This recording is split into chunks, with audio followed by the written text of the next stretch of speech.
महाराष्ट्र नवनिर्माण सेनेचा, सन्माननीय राजसाहेब ठाकरेंचा,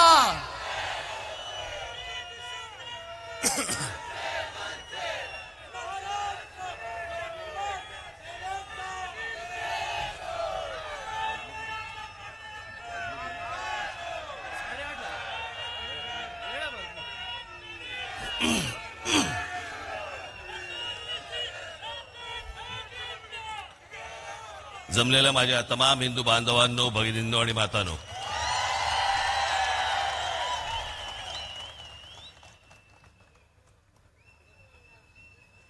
आता तोंडातली आहे का कुकरची शिटी आहे? आता बस.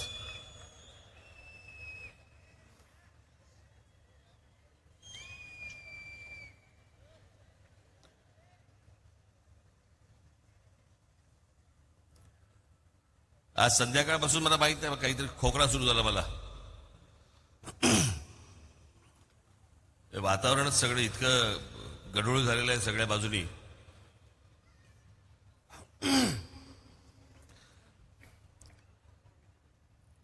चुकून मागून भाषणामध्ये जर समजा काही खोकला बिकला मला आला तर कृपया मला माफ करा.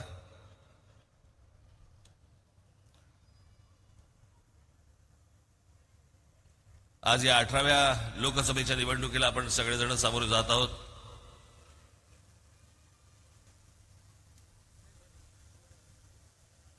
डॉक्टर श्रीकांत शिंदे यांनी आता सांगितलं की काहीतरी हे फेविकॉल का जोड आहे. पुढच्या वेळेला आम्हाला आतून लावा आपण, नाहीतर नेहमी आमची बाजू बाहेरच.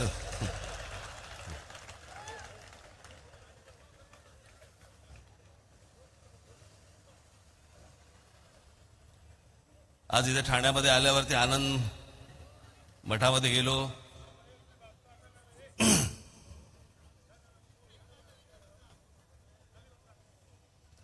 आणि त्या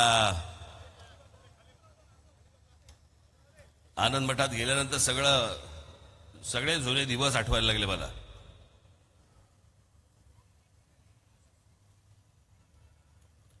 माझे आणि आनंद दिघेंचे एक वेगळ्या प्रकारचे एक मैत्रीपूर्ण संबंध होते.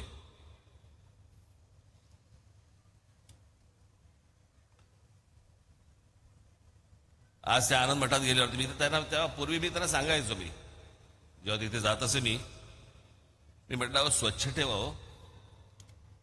कुठे आपलं कुंकू पडलंय, कुठे आपली ऊद पडली आहे, कुठे काय पडले सगळं असा. काही जे जुने लोक आहेत त्यांना माहिती असेल तिकडे काय परिस्थिती असायची, त्याच्यातच झोपायची.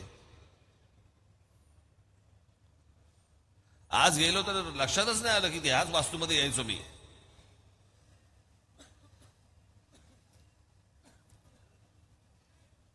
पण त्यांच्याबरोबर तेव्हा ठाणं फिरताना पण मजा यायची. टुमदार होतं ठाणं. बाळासाहेबांबरोबर लहानपणी मी किती आलो ठाण्यामध्ये. आणि तेव्हा ते काय आचारसंहिता 10च्या आधी बंद वगैरे असले काही प्रकार नव्हते. 12 1 वाजेपर्यंत भाषणं चालू असायची. आणि व्यासपीठ अशी काही एवढी मोठी व्यासपीठं पण नाहीत, अशी लहान व्यासपीठ असायची, गाद्या असायचे, लोड असायचे, समोर लोक बसलेले असायचे.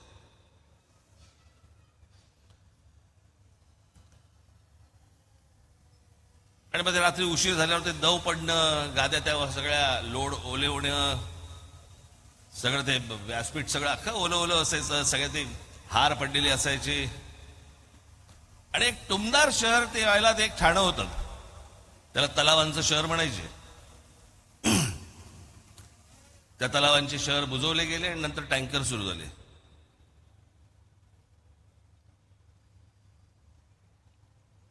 आपलं पुणा काय, मुंबई काय, ठाणा काय. आता म्हणजे मी असं काय फार लांब म्हणत नाहीये, 30-35 वर्षापूर्वीच असेल फार तर. कोणे एके काळी वगैरे असं काही नाही. पण छान टुमदार मला असं वाटतं की अशी शहरं ही आपल्याकडनं उभी राहिली पाहिजेत. आता या इमारती सगळ्या बाजूनी उभ्या राहत आहेत, कॉन्क्रीट जंगल्स उभी राहत आहेत.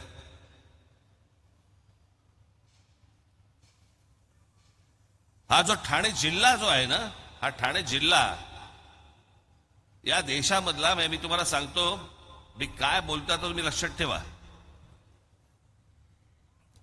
आज ही ठाणे लोकसभा कल्याण लोकसभेची संयुक्त ही सभा आहे.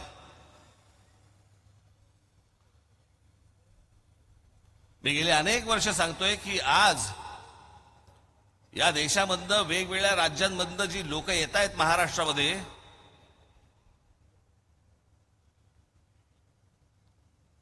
तुम्ही कितीही काम करा, किती रस्ते बांधा, किती पूल बांधा, किती काही करा, पण जोपर्यंत हे बाहेरचे लोंढे जोपर्यंत थांबणार नाहीत तोपर्यंत तुम्ही कितीही विकास केलात तरी या शहरांमध्ये काहीही घडू शकणार नाही.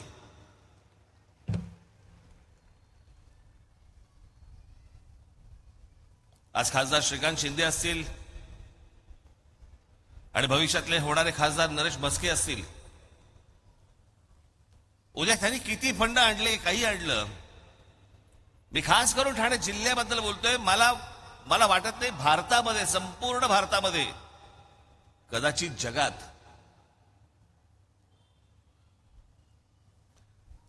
ठाणे जिल्ह्यासारखं हे जे सगळे बाहेरून जे लोक येत आहेत यांचं सर्वात जास्ती येण्याचं प्रमाण हे ठाणे जिल्ह्यात आहे.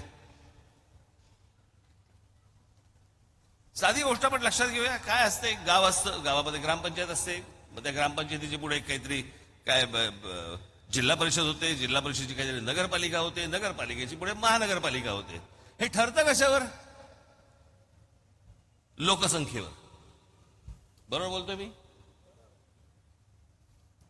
लोकसंख्येवरती ठरतं.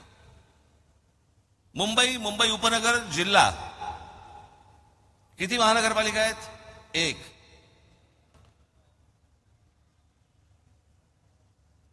पुणे जिल्हा किती महानगरपालिका आहेत? 2.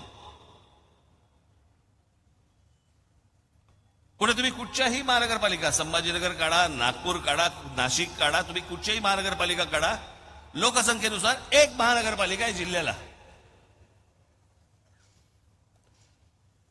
हा ठाणा हे एकमेव जिल्हा आहे ज्या एका जिल्ह्यामध्ये 7 ते 8 महानगरपालिका आहेत.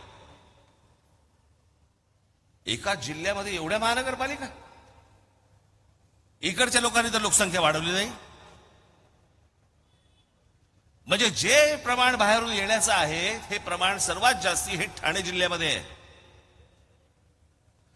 ठाणे महानगरपालिका, नवी मुंबई महानगरपालिका, कल्याण डोंबिवली महानगरपालिका, मीरा भाईंदर महानगरपालिका, भिवंडी महानगरपालिका, त्याच्यात अजून कुठच्या राहिल्या?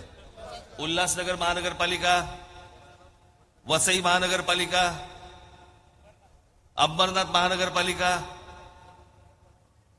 एका जिल्ह्यामध्ये इतक्या महानगरपालिका, म्हणजे विचार करा या जिल्ह्यामध्ये माणसं आली किती आणि येत आहेत किती.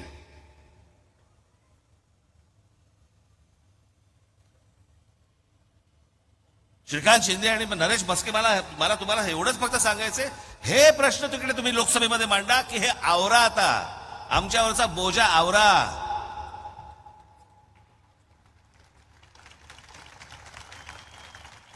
आम्ही उद्या इथे काही मेट्रो आणली, काही आणलं, काहीही आणायचा प्रयत्न केला तरी ते यशस्वी होणार नाही. कारण जोपर्यंत लोकसंख्या वाढते आहे तोपर्यंत हे पुरंच पडणार नाही. आणि ह्या सगळ्या महानगरपालिका सगळ्या विस्कटलेल्या आहेत, त्या अजून विस्कटून जाणार. जो मूळ राहणारा माणूस आहे, जो मूळ करदाता म्हणून ज्याला आपण म्हणूया, त्याच्या हाताला, नशिबाला काहीही लागणार नाही. ही 18वी लोकसभेची निवडणूक आपण लढवतो आहोत. या लोकसभेच्या निवडणुका, या विधानसभेच्या निवडणुका, या महानगरपालिकांच्या निवडणुका आपण दरवेळेला कशासाठी लढवतो? ही शहरं चांगली झाली पाहिजेत, माझा विभाग चांगला झाला पाहिजे, माझा महाराष्ट्र चांगला झाला पाहिजे. पण हे जर अशा प्रकारचे जर समजा बाहेरून येणाऱ्या माणसांची जर संख्या रोजच्या रोज वाढत असेल, मग लोक म्हणणार बघा कसा संकुचित विचार. याच्यात कसला संकुचित विचार आला?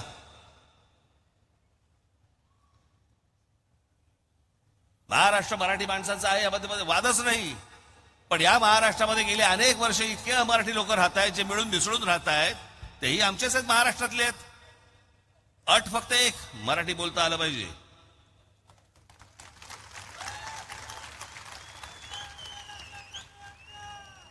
प्रत्येक राज्याची जी राजभाषा आहे ती कोणी बाहेरून कुठूनही आलात तरी तुम्हाला ती शिकली गेली पाहिजे. उद्या आम्ही तुमच्या राज्यात आलो, आम्ही तुमची भाषा शिकू. पण येणार नाही.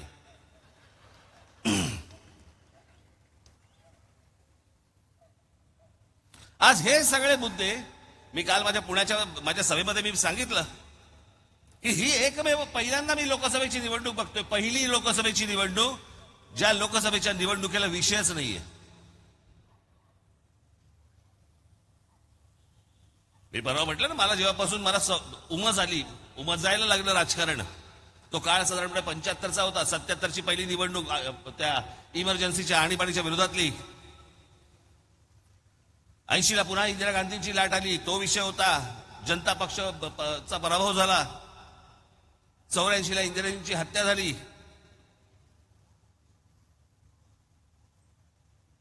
89ला बोफोर्स प्रकरण झालं. 91ला राजीव गांधी गेले. 96ला बाबरी मशिदीचा ढाचा पडला होता, त्याच्यावरती निवडणूक झाली. 98ला कांदा विषयावरती निवडणूक झाली. 99ला कारगिल आणि विदेशी बाई या विषयावरती निवडणूक झाली. 2004ला इंडिया शायनिंग झालं. परत अजून 2009ला अजून काहीतरी विषय होते. 2024ला मोदींची लाट आली. 2019ला हे सगळं पुलवामा काहीतरी झालं. आज विषयच, आणि हे विषय कोणताही विषय नसल्यामुळे सगळेजण आई बहिणीवरनं एकमेकांचा उद्धार करतात. खरं तर हे विषय मांडले पाहिजेत लोकांसमोर. लोकांच्या जीवन मरणाचे रोजचे जे विषय आहेत, हे मला असं वाटतं विषय आले पाहिजेत. काय निवडणूक चालू आहे, कशावर निवडणूक चालू आहे? वडील चोरले.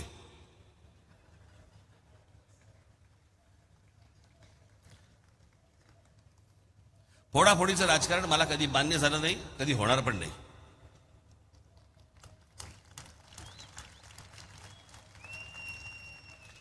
पण या सगळ्या ह्याच्यामध्ये जे आज बोलतायत की आमचा पक्ष फोडला, आमचा पक्ष फोडला, तुम्ही जे सगळे एकत्र जे बसलेला आहात ना एका कच्च्या तरी आघाडीत, जरा एकमेकांकडे एकदा बघा. आपण काय उद्योग केलेत ते.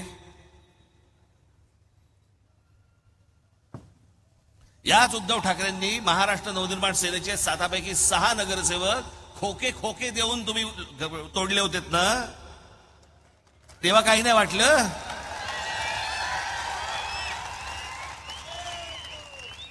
मागितले असते ना, दिले असते.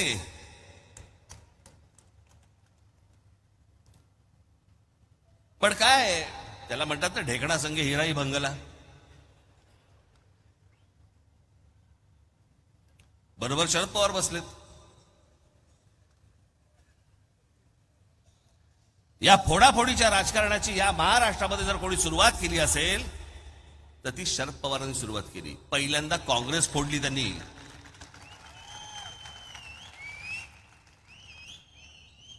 आणि मग पुलोद म्हणून स्थापन केलं.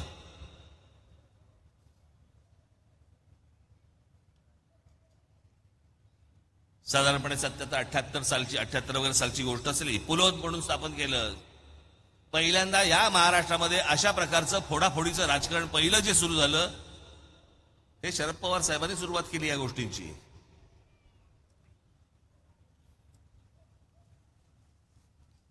झालं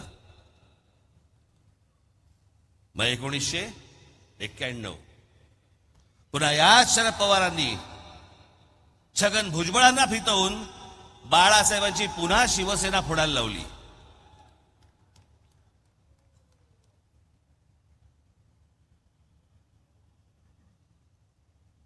त्याला शिवसेनेचे आमदार फोडण्याचं काम याच शरद पवारांनी केलं होतं.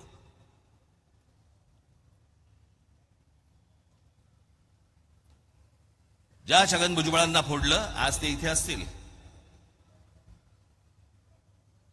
मी आपला काय, माझा बाहेरून पाठिंबा आहे, त्याच्यामुळे मी काही बोलू शकतो. आपल्याला थोडी फेविकॉल अजून लागला आहे.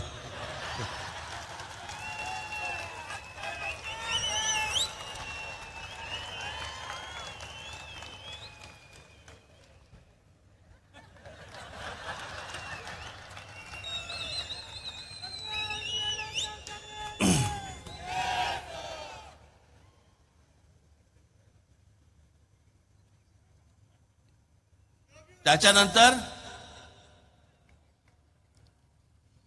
नारायणराव राणे यांच्याबरोबर आमदार घेऊन काँग्रेसने त्यावेळेला पुन्हा बाळासाहेबांची शिवसेना फोडली.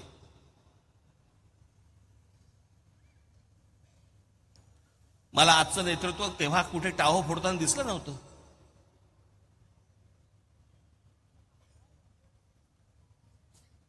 मला आज कोण कोणावरती बोलतंय आणि कोण कोणावरती आरोप करतंय वगैरे वगैरे सगळं सोडून द्या. पण अरे तुम्ही म्हणता ना माझे वडील चोरले, माझे वडील चोरले. ज्या वडिलांबद्दल जर एवढं प्रेम आहे,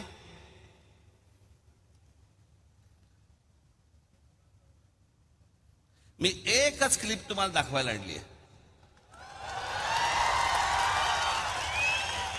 एकच. मी खरं तर एकदाच बोललो होतो मागच्या त्या सभांमध्ये, लावलं तो व्हिडिओ. ते आपल्या सगळ्यांनी लावलं तो व्हिडिओ आपलं ते सगळं सुरूच केलं. पण आता सांगतोय लावलं तो व्हिडिओ. हे नीट ऐका. वय झालेल्या बाळासाहेब ठाकरेंच्या हातात, म्हणजे 80-85 वर्षाच्या म्हातारीच्या हातात तलवार देऊन काय उपयोग होणार आहे? हात थरथर करायला लागला आणि त्या हातात तलवार. तरुणी बाण पोरं काही गोट्या खेळायला गेलीत का? गेली काही गिली दंडा खेळायला लागलीत का? ह्याच्यावर आग्रह कधीच होत नाही. परत लाव. शालिनी पाटील किंवा वय झालेल्या बाळासाहेब ठाकरेंच्या हातात, म्हणजे 80-85 वर्षाच्या म्हातारीच्या हातात तलवार देऊन काय उपयोग होणार आहे? हात थरथर करायला लागला आणि त्या हातात तलवार. तरुणी बाण पोरं काही गोट्या खेळायला गेलीत का? गेली काही गिली दंडा खेळायला लागलीत का? ह्याच्यावर आग्रह कधीच होत नाही. यांच्या अनेक क्लिप्स आहेत. मला त्यांच्या काही क्लिपमध्ये काही देणं घेणं नाहीये. परंतु ज्या माननीय बाळासाहेबांबद्दल वक्तव्य करणाऱ्या या बाई 70-75-80 वर्षाच्या म्हाताऱ्याच्या हातामध्ये तलवार दिल्यावरती लटलटणारा हा हात, असं बोलणाऱ्या व्यक्तीला तुम्ही तुमच्या पक्षाची प्रवक्ती करता, तुमच्या पक्षाची नेते करता आणि तुम्ही तुमच्या वडिलांवरती प्रेम आहे म्हणून सांगता.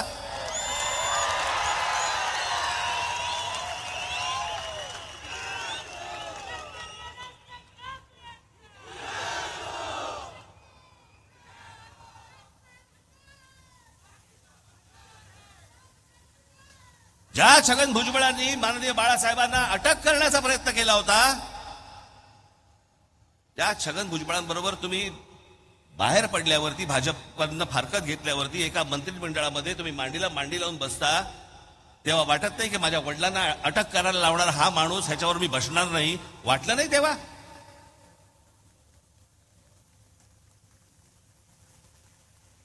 कसला फोडाफोडीचं राजकारण सांगताय तुम्ही?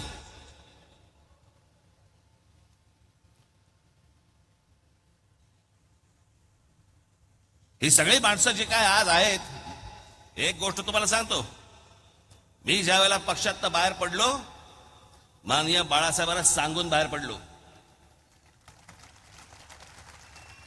मी भेटायला गेलो, त्यांनी मला मला अजूनही आठवते, त्यांनी माझे असे हात केले.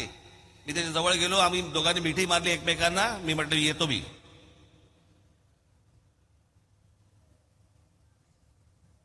काय करणार आहेस म्हटलं, मला माहित नाही. पण एक निश्चित मनात होतं, माननीय बाळासाहेब ठाकरे सोडून कोणाच्याही हाताखाली काम करणार नाही.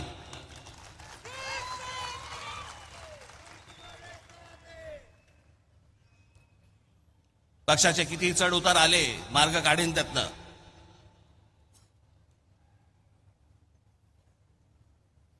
यांनी काय पाहिलंय? मला असं वाटतं कुठेतरी मध्यंतरी ते सगळं सुरू होतं की यांना सगळ्यांना सिंपती मिळाली. कसली सिंपती? 2-2.5 वर्षापूर्वीचा काळ काढून बघा. शिवसेना आणि भारतीय जनता पक्ष तुम्ही एकत्र निवडणूक लढवलीत ना रे. लोकांनी तुम्हाला एकत्र म्हणून, तुम्हाला युती म्हणून मतदान केलं होतं ना. तेव्हा निकाल लागल्यानंतर ज्या वेळेला त्याला कळलं की बाबा आपल्याशिवाय ह्यांचं सरकार बसत नाही, नवीन टोम काढली. आपलं ते 2.5 वर्षाचं उपमुख्यमंत्री पदाचं काय, हे म्हणे 4 भिंतीत ठरलं आमचं. 4 भिंतीत आधी काय नाही बोललात?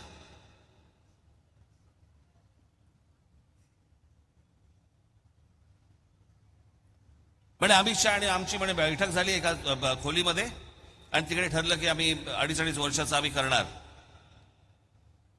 नरेंद्र मोदींची सभा झाली, तिथे हे व्यासपीठावरती उपस्थित नरेंद्र मोदी स्वतःच्या भाषणामध्ये सांगतायत की आमचा पुढचा मुख्यमंत्री देवेंद्र फडणवीस असणार. का नाही आक्षेप घेतलात? अमित शहाच्या सभेमध्ये व्यासपीठावर तुम्ही बसलेले होतात, तिथे अमित शहा म्हणाले आमचा पुढचा मुख्यमंत्री देवेंद्र फडणवीस असणार. का नाही आक्षेप घेतलात तेव्हा तुम्ही? निवडणुकीचे निकाल लागल्यानंतर तुम्ही सगळ्यांना जगाला सांगताय की माझ्याबरोबर 2.5 वर्षाचा करार केलेला, मग अधिकाऱ्यांना सांगितलं तुम्ही. लाखो लोकांची मतं वाया घालवलीत आणि त्याच्यानंतर ज्यांच्या विरोधामध्ये तुम्ही निवडणूक लढवलीत त्यांच्याबरोबर जाऊन तुम्ही तिकडे विधानसभेमध्ये बसलात काँग्रेस आणि एनसीपी बरोबर.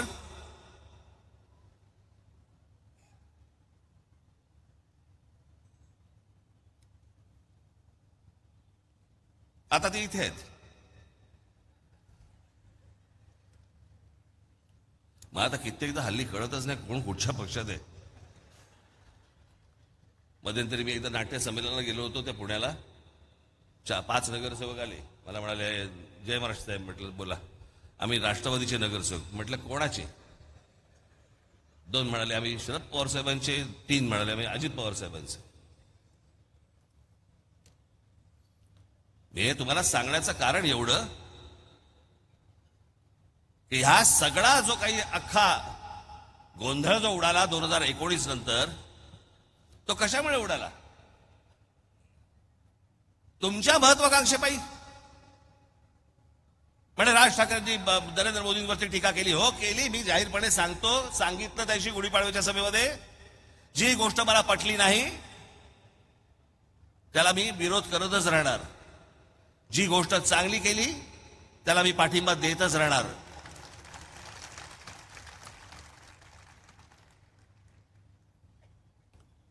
प्रश्नच येत नाही त्या गोष्टींचा. पण माझा विरोध हा मुद्द्यांना होता. मला काहीतरी मिळालं नाही म्हणून मी विरोध करत नव्हतो.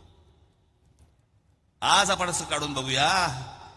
आज जे पेटलेत ना, आज उद्धव ठाकरे जे नरेंद्र मोदींच्या विरोधामध्ये जे बोलतायत, जर समजा 2019 साली भारतीय जनता पक्षाने मान्य केलं असतं की 2.5 वर्ष तुमची, बोलला असतात? आज जे बोलताय ते तुम्ही बोलला असतात? नसता बोललात, कारण पोट भरलं होतं. तुम्हाला जे हवंय ते तुम्हाला मिळालं असतं. पण जे तुम्हाला हवंय ते तुम्हाला मिळालं नाही म्हणून तुम्ही आज बोलताय. राज ठाकरेंचं तसं नव्हतं. मला मुद्दे नाही पटले. मला आजही अनेक मुद्दे मला पटत नाहीत, परंतु आज अनेक गोष्टी ज्या नरेंद्र मोदींनी केलेल्या आहेत त्या तुम्हाला मान्य कराव्याच लागतील.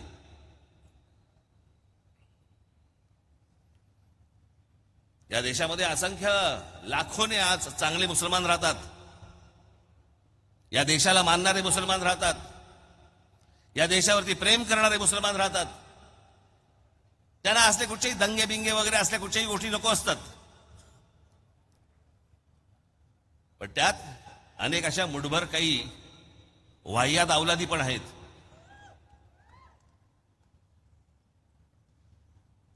आज ही सगळी माणसं, जे काल झालं ना पुण्यामध्ये,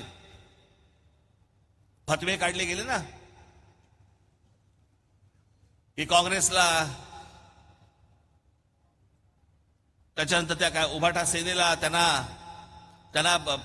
फतवे काढले की ह्यांना मतदान करावं, मुसलमानांनी मतदान करावं. का? कारण गेल्या 10 वर्षामध्ये वाह्यातपणा करायला, डोकं वर काढायला मिळालं नाही. तळमळतात, आतून तडफडतायत की जर डोकं वर काढलं आणि चेचलं तर. आणि त्याच्यासाठी म्हणून ह्यांचे हे सगळे पाठिंबे सगळे सुरू आहेत ह्याला देण्याचे. या देशाच्या सुरक्षेचा प्रश्न आहे. आज माझी श्रीकांत शिंदे, नरेश म्हस्के, मला तुम्हाला सगळ्यांना आणि महाराष्ट्रातल्या सगळ्या खासदारांना मला सांगणं आहे, हे फक्त मी तुमच्यासाठी आणलंय. कदाचित तुम्ही मागच्या माझ्या सभेच्या वेळेला विसरला असाल म्हणून मी तुम्हाला परत सांगण्यासाठी, दाखवण्यासाठी म्हणून मी फक्त तुम्हाला आणलंय. हे मी तुम्हाला जे दाखवतोय हे फक्त एका मुंबऱ्यातलंय. मी महाराष्ट्राचं बोलतच नाही, ठाणे जिल्ह्याबद्दल बोलत नाही, महाराष्ट्र बोलत नाही की देश बोलत नाही, फक्त मुंब्र्याबद्दल ही गोष्ट तुम्हाला सांगतोय. मुंब्रा परिसरात सिमी आतंकवादी संघटनेच्या 6 हस्तकांना अटक. 20 डिसेंबर 2001 रोजी संसद हल्ल्याप्रकरणी अबू अजमा याच्या मुंब्र्यातून अटक. संसदेमध्ये जो हल्ला झाला होता त्याचा जो गुन्हेगार सापडला तो या मुंब्र्यात सापडला. 16 मार्च 2002 हिजबुल मुजाहिद्दीनच्या 4 अतिरेक्यांना अटक. 23 जानेवारी 2004 नेत्याच्या हत्येचा कट रचल्याच्या प्रकरणी एका अतिरेक्याला मुंब्र्यातून अटक. गुजरात पोलीस चकमकीत ठार झालेल्या इशरत जहां शेख ही पण मुंब्र्यात राहत होती. 2016 मध्ये आयसिसच्या मुजबिर शेख हा मुंब्र्यात अमृतनगर येथे राहत होता. 17 एप्रिल 2003 रोजी लष्कर ए तोयबाच्या 2 अतिरेक्यांना अटक. 16 मे 2003 मुलुंड बॉम्बस्फोट प्रकरणी मोहम्मद नमोउद्दीन या व्यावसायिकाला अटक. देशद्रोही कारवायांसाठी आत्ताच्या काळात झालेल्या अटका. सप्टेंबर 22 मध्ये मुंब्र्यातून देशविघातक कारवायांसाठी 4 पॉप्युलर फ्रंटच्या कार्यकर्त्यांना अटक. 2017 मध्ये एटीएसने याच मुंब्र्यातून 4 जणांना देशविघातक कारवायांसाठी अटक केली आहे. 29 ऑक्टोबर 2023 ला पॅलेस्टाईनला पाठिंबा देण्यासाठी मुंब्र्यात निदर्शने झाली. कुठं पॅलेस्टाईन, कुठे मुंब्रा. एप्रिल 2017 मध्ये मुंब्र्यात शामशाद शेख नावाच्या आयसिसशी संबंध असल्यावरून अटक झाली. त्यावेळेला सामनामधून अग्रलेखात मुंब्रा हे कसं दहशतवादाचं स्थान बनत आहे यावर अग्रलेख पण लिहिला होता. आता नाही बोलणार. ऑगस्ट 2017 मध्ये मुंब्रा कौसातून एटीएसने मोठ्या प्रमाणावरती स्फोटक हस्तगत केली, ज्यात 15 किलो अमोनियम नायट्राइट आणि 9 डिटोनेटर्स हे पण सापडले. ऑक्टोबर 2023 मध्ये मुंब्र्यातून लष्कर ए तोयबा आणि ISI शी संबंध असल्याच्या आरोपावरून मुंब्र्यातून काही तरुणांना अटक केली. टाटा इन्स्टिट्यूट ऑफ सोशल सायन्सेसच्या 2014चा एक अहवाल आहे, टाटा इन्स्टिट्यूट, ज्यात मुंब्र्यातील वाढती गुन्हेगारी मुस्लिम गेटो करून कसे राहत आहेत यावर चिंता व्यक्त केली आहे. या अहवालातील मुद्दे ड्रग्ज आणि देशविघातक कारवायांमध्ये गुंतलेल्यांमध्ये इथे महिला मुली यांचं रोजचं आयुष्य धोक्यात आहे. हे सगळं आपल्या आजूबाजूला चालू आहे. मी लांबची गोष्ट सांगत नाही तुम्हाला. आज माझ्या समोर इतक्या माता भगिनी समोर बसलेल्या आहेत. कोण तुमची रिक्षा चालवतंय, कोण तुमच्या गाड्या चालवतंय, कोणाबरोबर बसताय, कोण तुमच्या बाजूने चाललेला आहे, काही सुरक्षेचा विषयच नाही. आणि सगळ्या अशा परिस्थितीमध्ये जर समजा गेल्या 10 वर्षामध्ये एक गोष्ट जर समजा असेल की जर समजा त्यांना वाटत असेल की नाही आपण जास्ती डोकं वर काढलं तर आपण चेचले जाऊ, हे चेचले जाऊ नये म्हणून आपण काँग्रेसला पाठिंबा दिला पाहिजे. हे काय प्रकारचं षडयंत्र सुरू आहे ना, ही गोष्ट पाहणं तितकीच महत्वाची आहे. माझ्या आमदार खासदार नगरसेवकांना माझं सांगणं आहे, तुम्ही सतर्क असले पाहिजे. तुम्ही या लोकांकडे सतत गांभीर्याने पाहिलं पाहिजे. याच्यामध्ये कधीही चांगला मुसलमान भरडला जाणार नाही याची देखील दक्षता तुम्ही घेतली पाहिजे.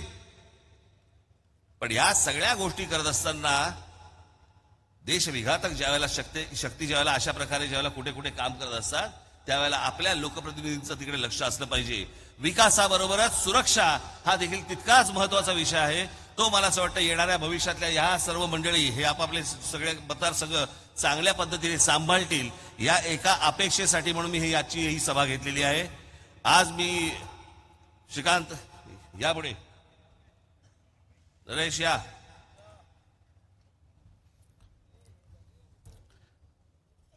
येणाऱ्या 20 मे रोजी जी आपली 18वी लोकसभेची निवडणूक होणार आहे तेव्हा ठाण्यामधनं श्री नरेश म्हस्के आणि कल्याणमधनं श्री श्रीकांत शिंदे याला आपण प्रचंड मताने आपण विजयी करावं.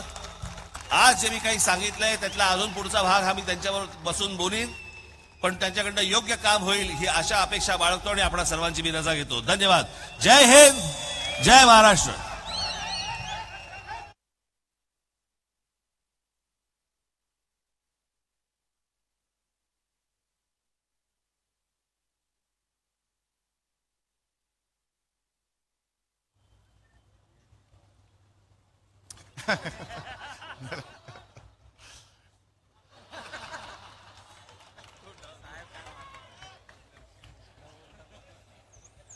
राष्ट्रगीत होईल आणि आपली सभा संपेल.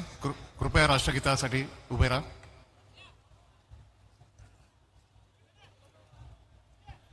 राष्ट्रगीत सुरू कर.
भारत माता की